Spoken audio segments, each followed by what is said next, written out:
continue on this part of his, what we call his Galilean ministry, he's about to appoint his apostles. He goes up on a high mountain and calls to him those that he himself wanted, and they came to him.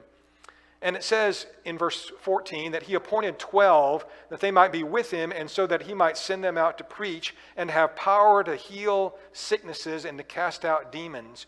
So here's the point of the apostles. He wants them, first of all, to be with him. They need to experience Jesus so they can tell others about Jesus. So that's the first thing it says. He appoints them to be with him. Secondly, that he might send them out to preach.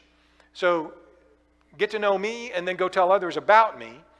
But not just in your own power or might, but he gave them some power to heal and cast out demons so that they would also be respected as men who were using divine power. And people would come to know that the word that they spoke then was truly from God.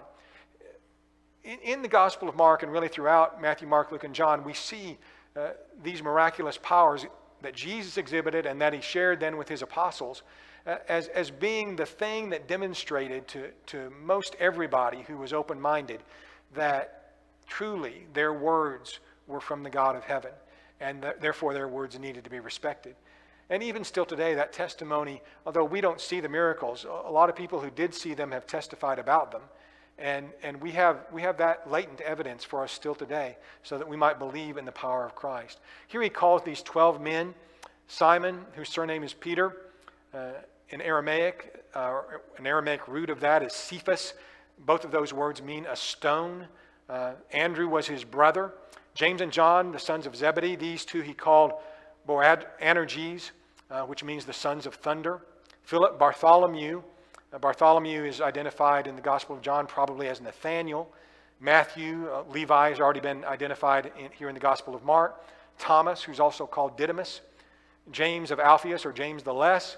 Thaddeus, who's also called Judas or Lebbaeus in the other accounts. Simon the Canaanite or Zealot. Now, sometimes we get confused here. Simon being a Canaanite does not mean that he was a person of Canaan. This particular word, Canaanite, comes from Aramaic or Chaldee, and it really means one who is zealous. So it's a synonym for someone who's a zealot.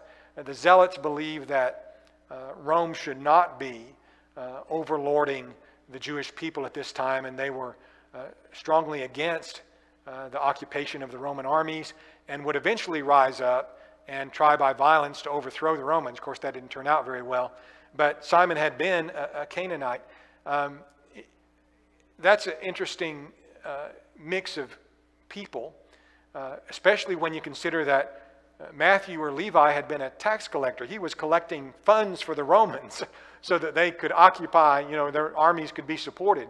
And here Simon, the Canaanite or the Zealot, would be tooth and toenail against that. But these two men who were politically so opposed to one another could come together in Jesus Christ. There's a great lesson in that for us today. We can't let politics get in the way of our eternity or of serving the Lord and being what he wants us to be. We need to lay that aside so that we can follow the Master, and that's what these men did. The last apostle to be chosen was Judas Iscariot, who would, of course, wind up betraying the Lord, and that's mentioned in verse 19 of chapter 3.